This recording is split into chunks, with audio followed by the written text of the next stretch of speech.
we do not need the Italian translation for the time being. This means that I have to speak double the time. So I will invent something more. In any case, I'm very honored to start with this series of talks about the cycle of teachings of, paintings by Drugu Choegyal Rinpoche, because actually I'm a fan of his art, and also I find in his works a kind of synthesis of traditional Tibetan art, which keeps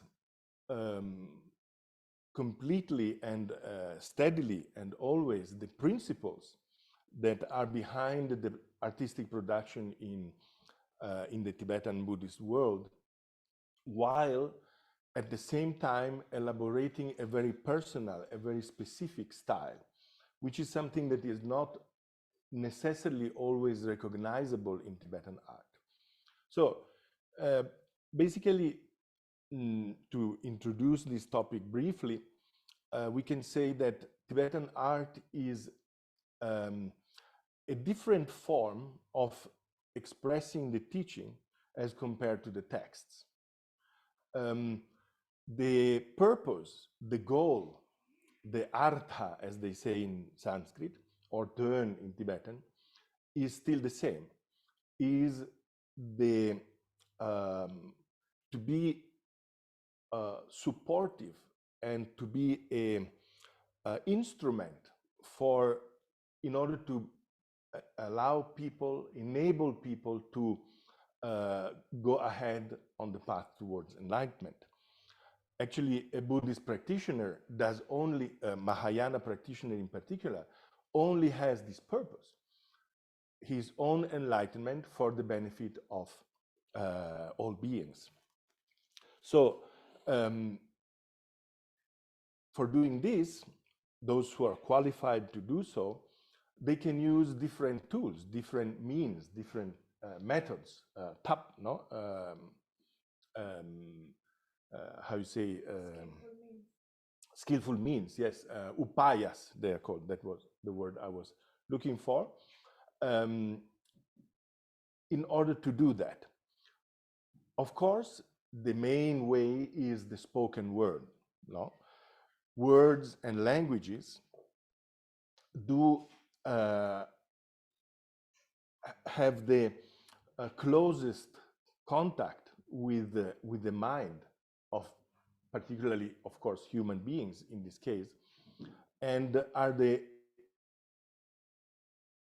easiest thing they do to the understanding and the emotions and the mind of people. Nevertheless, words have their own limitations. They have similar limitations to the mind that understand words. No? Words are the instrument of the discursive rational mind. Words are the tools by which the mind functions, by which the mind works upon its perception, its emotion, its thoughts, its imagination, and so on and so forth. So, another form of communication is by means of images, by means of works of art, visual art. No, it may be sculpture, it may be painting, it may be calligraphy. Any other form of figurative art can be used to help people on their path, to communicate things in a different way than words. The relationship that a user, so to say, of a painting has with the messages and with the things expressed is different than that you have, the one you have with words. No, when you contemplate a work of art, particular sacred art, you should have a. There are different ways, of course. I do not want to go too much into this, but there are different ways to make use of that art form also in accordance to your situation, your culture, your background. Tibetan art in particular is a very specific and let's say standardized form of communication. It is actually, painting is actually a language. For example, painting, art in any case, figurative arts. They are a language. They use forms and colors to talk to you, to tell you a story or to symbolize something. Symbol means to be the mediator between the image itself and the person looking at the image and the thing that is meant. The principle or the reality, let's say beyond forms, that these forms only have the purpose to point to, no? They are a kind of a bridge. Words are a bridge, images are also a bridge. But of course, as any kind of language, you need to know the grammar of that language. You need to know how it expresses itself, what its vocabulary is, how the forms that are displayed point to certain realities, doctrines, practices, and so forth. What is inside the painting, okay? These paintings by Drugu Choegyal Rinpoche are in fact making use of this traditional language that is Tibetan art with a creative organization, as well as a creative way to hint, to point out to the or to use this language, let's say, no? The colors, the forms, the shapes, and so forth, they are less, let's say, you could say stiff or manieristic if you do not have a background in studying this art. It could appear that all, for example, I don't know, deities look the same. The same deity, whoever paints it, looks the same. Or a mandala, or a mahasiddha. We have to keep in mind that traditional Tibetan art works. Its grammar is a very precise and mandatory set of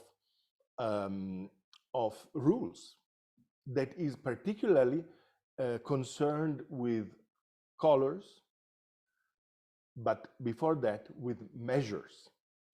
So the figures that you see in the Tibetan art, they all have very precise measurements as to their size. How long, how big the head is, how big the body, for example, what the relationship between the body and the legs and the arms, and so forth. You take a ruler for your measurements that is, for example, a thumb of the deity, no? And then you apply that. The head is, I don't know, 18 thumbs, like a little bit, but it is personal to that particular painting, no? You take something, some measurement, and then you multiply for the various parts of the body, for example, of a deity. È arrivato Salvatore Pironti, chiedo se ha bisogno della traduzione. No, ma dai, lui capisce. Okay. Comunque chiedi se è necessario. Ciao Salvatore, hai bisogno della traduzione in italiano?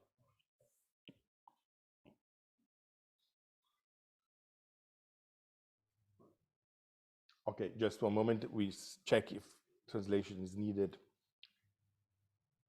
È già collegato perché internet è molto instabile. Okay, then these measurements are mandatory and are universally observed by all painters, and they are actually let's say, a numerical rule for the correctness of the portraits of the art that is being produced. Obviously, all of these things are being maintained in the paintings of Drugu Choegyal. And I'm, of course, convinced, although I never actually saw a, let's say, standard mandala or tanka, let's say, by him. No, he does more works connected with, for example, siddhas, masters, Buddhas outside of a prescribed, let's say, environment, landscape, no? More like something visionary, we could call it. And this is true also for the painting series that we have here, of which we are looking at, I hope you are seeing that, the first of these paintings. The paintings, I think, as far as I was informed, were originally conceived of his urge to do something in the field of clarifying or explaining or attracting, because the art is also an attractive element, no? Is something that has a charisma on its own, so it attracts people to its meaning, to its content. And that is why it is also fruitful in terms of, let's say, one display of the teachings. I wanted to finish something before I was going on to the painting itself, but it escapes my mind right now. No problem, if it comes back, I'll tell you later. Yeah, he had this idea to produce a series or a cycle of paintings that are strictly based on the, let's say, standard literature on this topic, different texts in different paintings, about death and transmigration, and how that happens. Of course, or maybe we could say transmigration before death, no? Or birth, life, and death, bardo, rebirth, relife, redeath, and so on and so forth. Because obviously that is a really central topic for everyone. You know, everyone can find that in his own experience, because that is a something we all are under the yoke of. No, we are all submitted to this unavoidable and powerless process a long time. As far as I understood from what Jamyang reported to me, he, for a long time, he thought about doing this series of paintings based on texts that he had studied in his young age. No, he's now not so young anymore, unfortunately, as for so many Tibetan teachers and great masters. And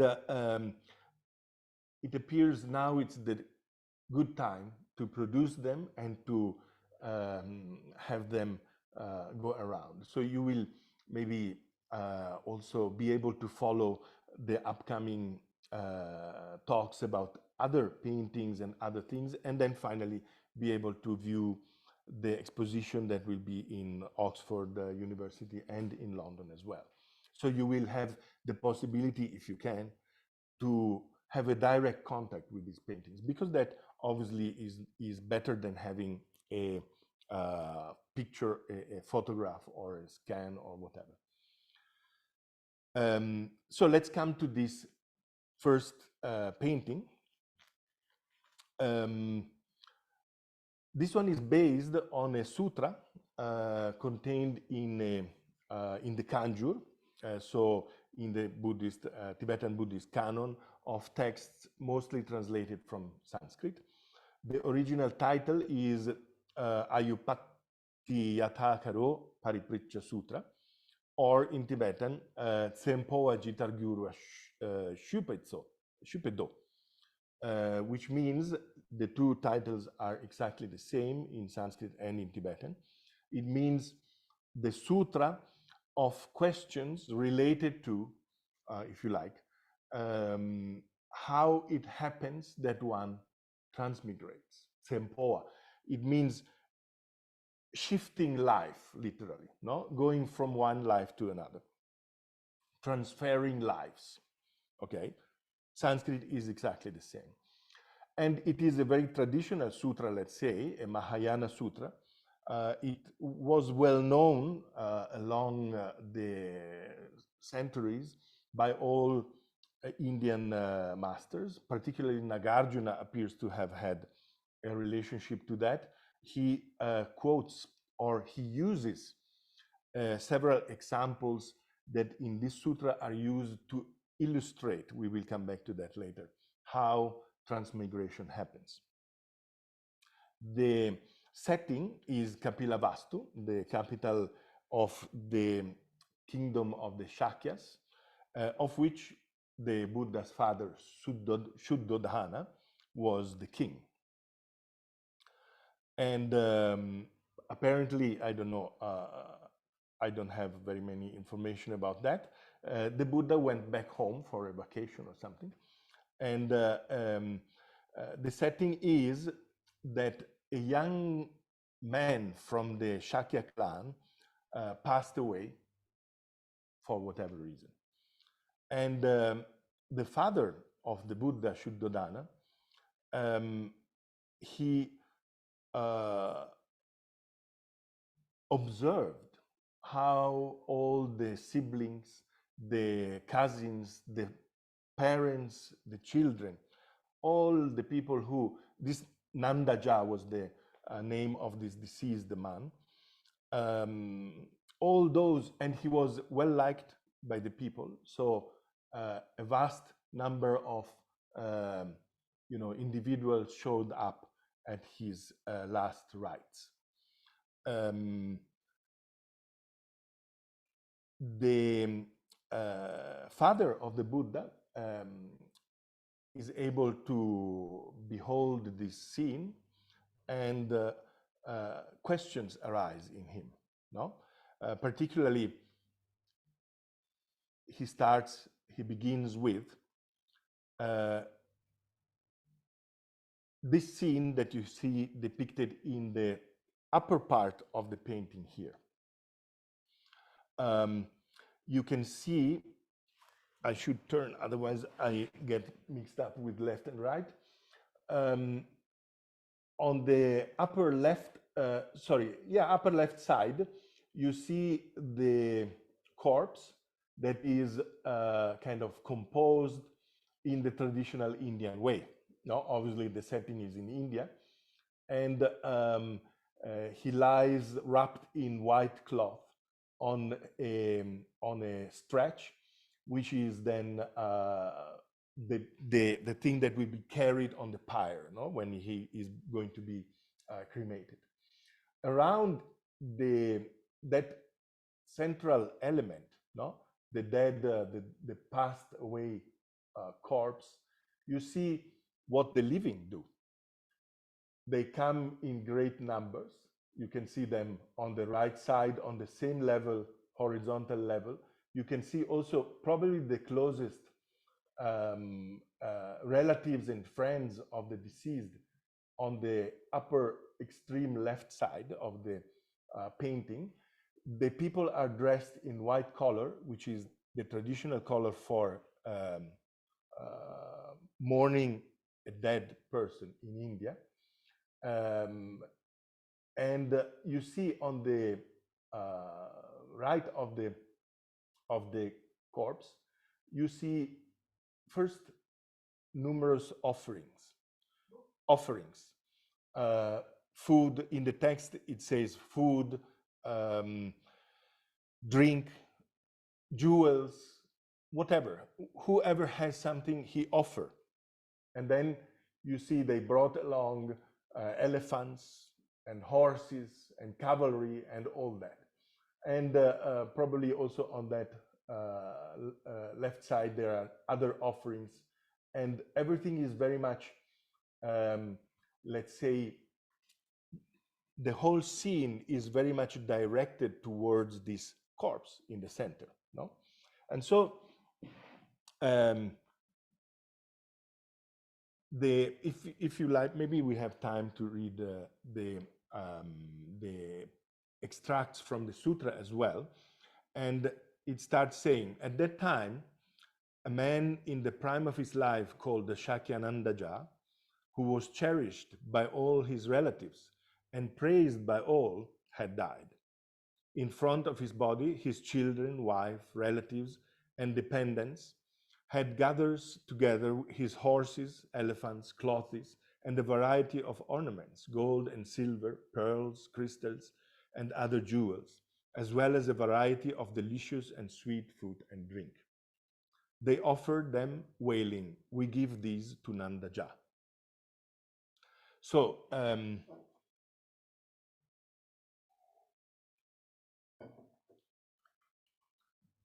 at that point, the king had this idea, and he thought, does that make sense? Is it bringing some benefit to someone? That is the first question that he asked. Yeah, another thing, let me do a sidestep now. What you see between the scene that we have described right now and the lower part of the painting with this white, bearded and haired person and the figure of the Buddha sitting on the throne is a Tibetan Juig script of extract, or if you like, quotations from the sutra itself. Okay, this is also a very interesting way that Drugu Choegyal Rinpoche uses a lot in his painting to insert calligraphy, to insert text. This has I think, I never talked about this with him, but to me it suggests that first of all, there is the scriptural authority of the text within the painting, no? Sort of the base of the Dharma is mentioned, it is there, no? That is the source. The source is the sutra, in this case, it is a teaching of the Buddha. It's, in my opinion, I find it particularly compelling because it is kind of a filigrane of the painting itself, no? It is a kind of background, like the filigrane of a banknote, no? Which gives the, let's say, the tune along which the painting is then organized. This is a repetition of the idea of the concept of the meaning of the word Che itself, no? Che means the Dharma, and the Dharma is reality. Okay, so the background, truth, reality, whatever, the background of the painting is truth. Okay, that is, let's say, the source from which these informations are taken. Okay, so this kind of pervades the whole painting here and there. Obviously, the sutra, which is, I think, around maybe 30 pages, no? So it's a very short sutra, in fact, nevertheless quite important. It seems to be one of the earliest ones which regard this topic, no? On transmigration and so forth. The father of the Buddha thinks, and that is his first question, the first thought is, do this offering help, no? And he says in his many questions, it is always mentioned, is it like the commoners say, Commoners means people who do not have a Dharma background. That these offerings help. No, this is, if you look at it, a question that contains a lot of debate, a lot of history, a lot of traditional rituals in ancient India, and not only ancient but also present day India. This is an incredible thing about India. You can go and observe rituals now that are described in the Vedas about, whatever, thousands of years ago. When a deceased is, when there is a deceased person, Shraddha rituals, are offered to him. And during these rituals, the process is that the living, particularly the priest, let's say the Brahman, they perform rites in order to facilitate and to equip the deceased person to proceed gradually towards his next residence, let's say, which is called the Pitriloka, the land of the ancestors. In order to do that, they do officiate a variety of rituals. One of these is called Pinda Dana. Pinda are small bowls, generally made of rice and ghee, which symbolize the creative fluids, reproductive fluids. And their purpose is to equip the deceased with an illusory body so that he can proceed on to the Pitriloka. Slowly, slowly, he will become a Pitra. The family will continue, at least up to the third generation, to perform regular rites for this deceased. At least, most Vedic schools do that. At least once a year and so forth. The king asked, but really, is it like that? Do these offering help nourish this deceased person? The answer is no. And this is a very, nice, very concise, easy to understand answer. No, he, by that answer, seems to kill off the whole Vedic, ritualistic process of doing these rites. Nevertheless, later in the sutra, he says, yes, but, and he makes a number of examples, like, for example, he says, no, if, for example, Giorgio now goes to Australia, no, and I offer him bits of food, and he is in the middle of the desert in Australia, I offer him bits of food here, it does not nourish him, no? He will not get this. So he says, even worse for the deceased ones, they will not be able to partake of that food. Nevertheless, he says, all of these rituals are not useless. Because what the people do is offering to this person. And that is the merit which they can then dedicate to the deceased person. They do offerings. They take something that they have and they give it away. That is merit. In the end, they offer the merit to that person. Okay? And it can be that the merit reaches this person while he's in the process of transmigration or while he's already reborn. No? In that case, the sutra says he will be able to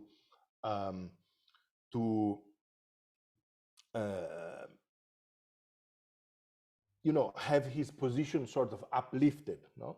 It even says he will reach emancipation from samsara, or freedom, or enlightenment, if you like, which I doubt. in the sense that, of course, if it was possible to enlighten someone else just by merit, by dedicating merit, that would be nice. No, the Buddha will already have dedicated to all of us his merits, which are endless. So this was the first question. Maybe, yes. And then he asked various other questions. Really, it is quite a list of questions. You can find the sutra with its translation. Maybe I can send you the link later in the 84,000. You can have a look if you are interested. Website, no? Te l'ho già mandato. I will send you, I don't have the WhatsApp right now, but you will get it later if you like. Number of other questions, but in this painting, the one other particular question is addressed. So now let me make a small, let's say, break, talking on the remaining part of the sutra itself, the image, or sorry, the painting itself. So you see, I don't know if you can see my pointer. They cannot see that. They cannot. Also, some part of the lower. Yes, they can. They can, yes. Okay. So you see in the lower band here, or lower horizontal part, the flowery ornamented, which is a very stylistic, a very nice characteristic of Drugu Choegyal's paintings. You will always find flowers and ornamental, greens and so forth. The title of the sutra, which is written on top in Western Latin letters, is written once again in Tibetan, transcribed, but in Sanskrit language, and then translated down here in another style of Tibetan calligraphy in the lower part. Here you see the king, the father of the Buddha, which does not matter anything here, because obviously the Buddha addresses him Gyalpo Chenpo, or Maharaj, no, great king, not father.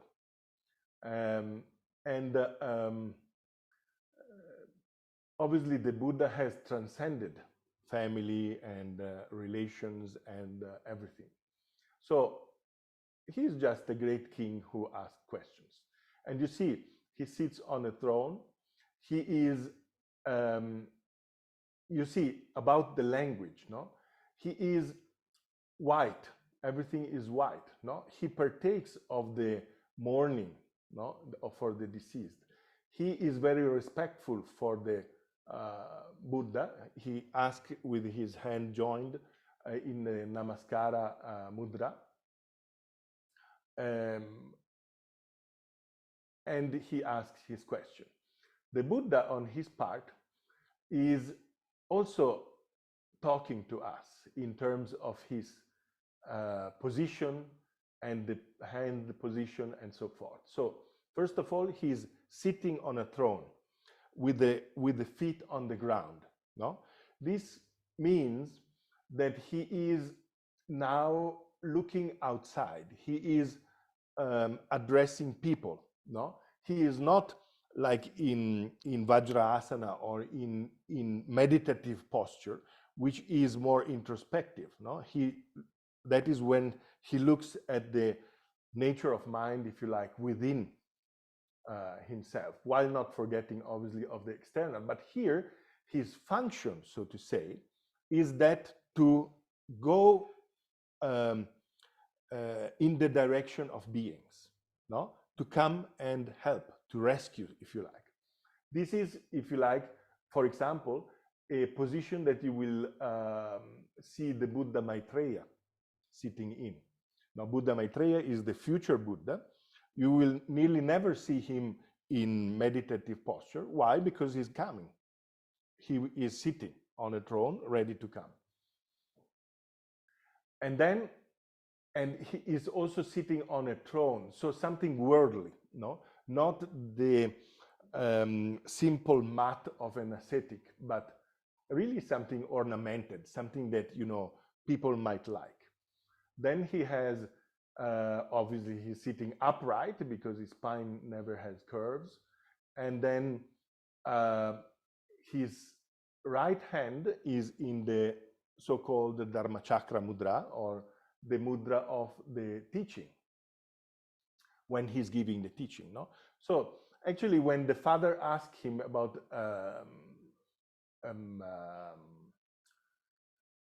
you know, what his view or what his teaching would be about death and transmigration, he is very ready, no? Ask me whatever you like. I will give answers to your satisfaction. The other hand, in fact, you can see is like this, open and to the outside. It is, I think it's a form of Dana mudra, which means the mudra of giving, no? So you see, many things are contained in terms of what the reader or the viewer of the painting can see, okay? And he also has, I like particularly this golden aura, no? Which is not stylized and full light, but is a light that we can see, no? A light available to us, not something perfect and somewhere else. Okay, so the second question that is addressed in this painting, or at least for which the text written in the painting mentions, is one about transmigration. No, how is it that people? How is it? No, and there are many questions like, when you die, are you reborn in a similar position where you were? Are you a human or something else? Are you again a human or something else? If you were rich, you are still rich. If you were poor, are you still poor? And so on and so forth. And the Buddha, to all these questions, he answers no. The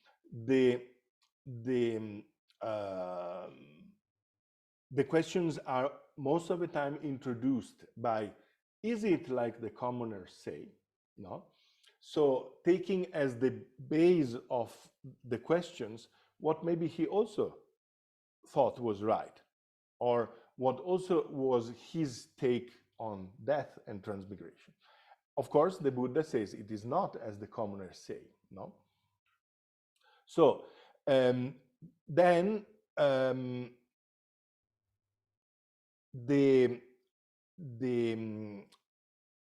answer that is mentioned here, let's say the text in the painting is a kind of works like quotations, no?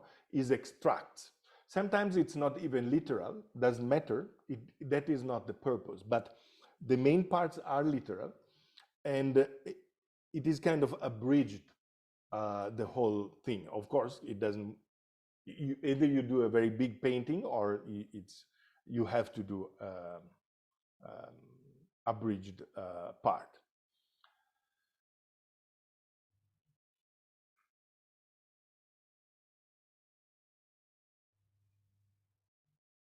Sorry, yes, I was.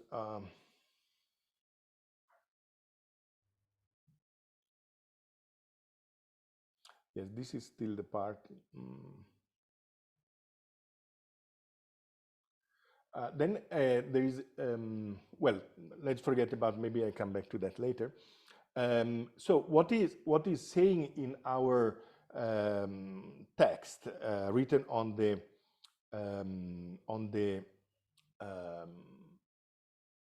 painting is that the Buddha gave 8 examples to illustrate how the transmigration happens, what you have to think, no?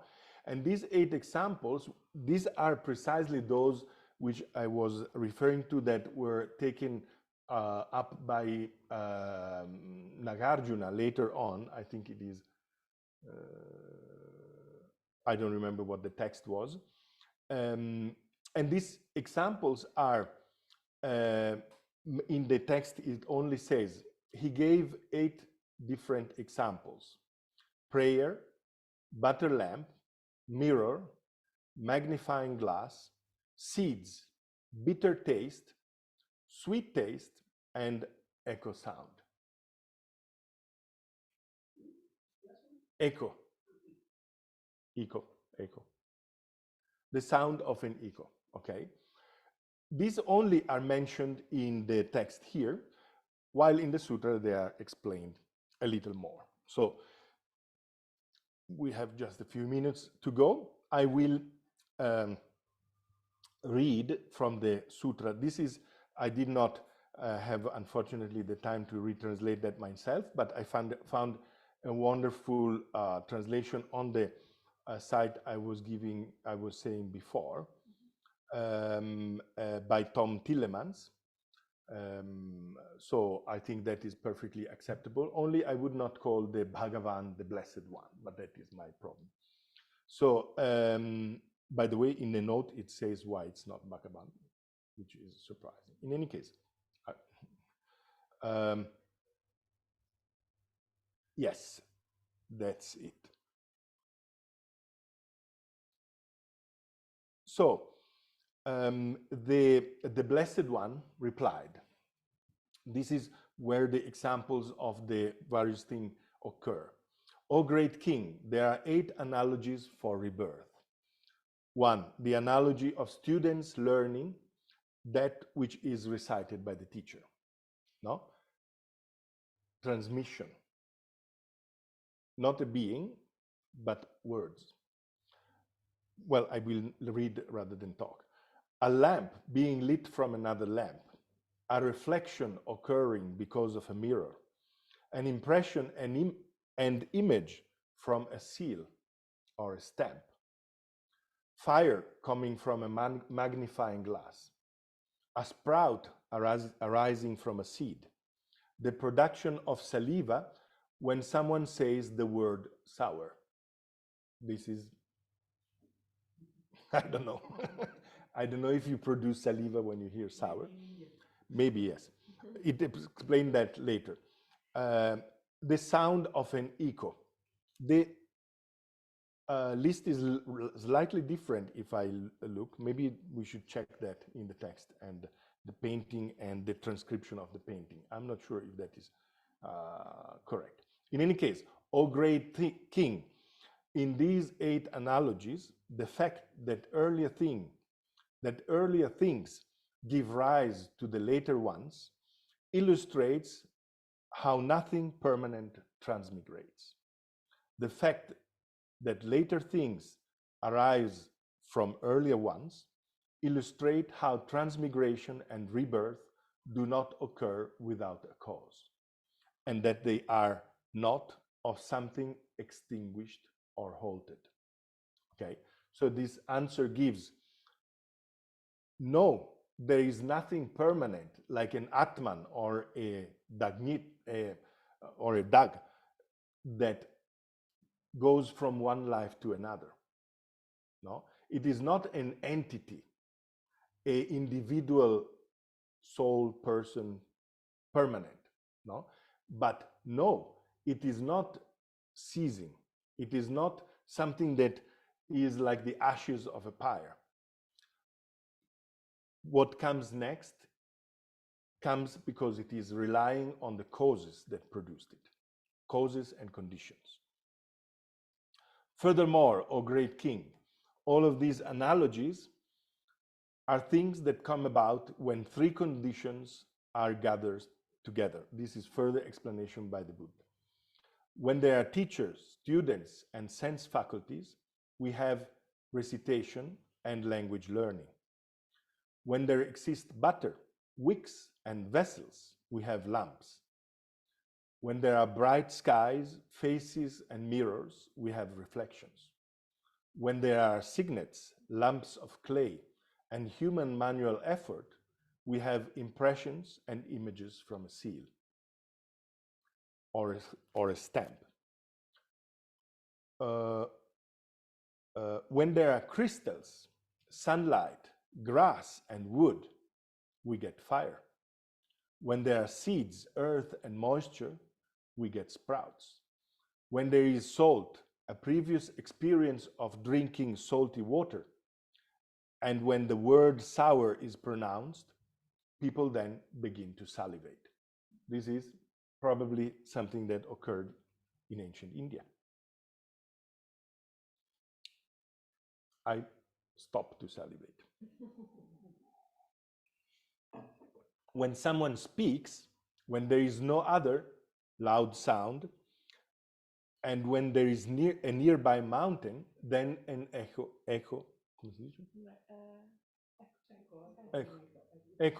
will occur. These are all analogies showing how sentient beings' rebirth are not made by external agent, but are produced through the causal conditions of actions and afflictive emotions. If you like, I can go further, because the Buddha then explains these examples. I think they are quite interesting, and they give a doctrinal, or less, not doctrinal, but they help you to have an intuition into what is meant with transmigration, how to understand it correctly. And that is precisely what the painting wants to do, no? But obviously, here in this particular case, you are sort of, like any quotation, you are ideally sent to the text. Read the text in full, no? Which is something you are able to do thanks to these translations. Furthermore, O great king, the teacher illustrates this life. The teacher in the example. The student illustrates future lives. No? So the teacher speaks, the student understands. Something goes through, but they are two different entities. Recitation illustrates how consciousness bridges the gap between lives. The earlier lamp illustrates the present life. Second example. No? The later lamp illustrates future lives. Through the later lamp, though the later lamp arose from the earlier lamp, the fact that the one existed before the other illustrates how nothing permanent transmigrates. That the later one arose from the earlier one illustrates how things do not occur without causes. Okay, so this is a little bit, you can also have an idea of the style of sutras, which very often tend to repeat things and so forth, the literary style.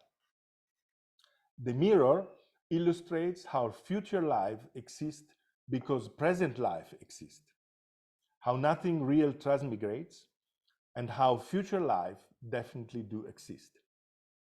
The stamp illustrates how one takes rebirth in a future life in accordance with actions one has done in this life. This, by the way, is a traditional example used also in the Brahmanic Indian world. For example, with the idea of a seal and lacquer, no? So the action, the form of the seal is given by your actions, but the seal does not come along, right? It's just an impression, and it can be removed from the lacquer itself, from the wax. Next example is the magnifying glass. Illustrates how one exists as one type of being and is then reborn as another. This also refers to a question asked by Shuddhadana, whether one is always a human, always a god, always a preta, always one of these, no? And he says that no, it according to your karma. This, and the magnifying glass, no, the idea was that it's used to light a fire, okay? So light comes in, the magnifying glass is something completely different, but fire, another thing yet, is produced. The stamp, obviously, as usual, these are all examples, symbols, no? And as such, they do not necessarily have to be taken with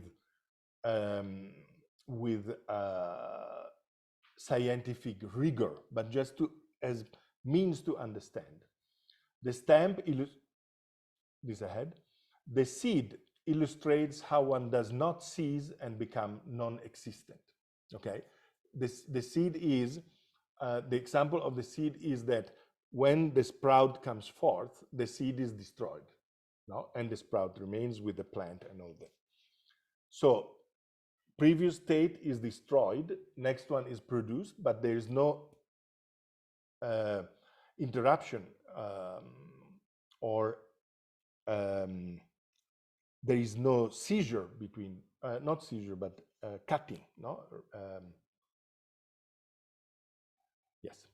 The sour taste, and here we maybe illustrate how one takes rebirth due to the actions one has experienced. You remember, the idea was that you are salivating if you have the experience of having had salty water, which I don't see really the connection here, at least that does not happen to me, but I can understand the analogy. The echoing sound illustrates how one takes a rebirth when causes and conditions are present without other annulling conditions, or conditions that nullify the previous, no? You need to have the correct conditions to be, to transmigrate into another being, and you do not have to have contrary conditions. It illustrates how a reborn individual is not the same as or different from that of the earlier life. Okay. Wow, perfect. Okay, I hope I have given you I have kind of tried to share my impressions on this beautiful painting, and I hope I were able to express myself correctly, and that you had a possibility to enjoy. For sure, it was very interesting. Thank you very much. We would like to open now to questions, both online and in presence. If you have any questions, you can write them on the chat. So I have a quick question. So this series of paintings of Drugu Choegyal are all on the same theme, on the same sutra? Yes. So not the same sutra, but the same theme. Okay. So this specific sutra is all included in the painting?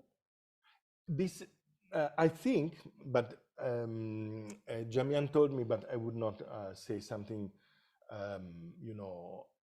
wrong. But I think there, let me check, maybe I can check that. I think there is one or two more paintings that are yes, at least one more painting that is based on the same sutra. But I have not studied that or looked into that because this was my topic.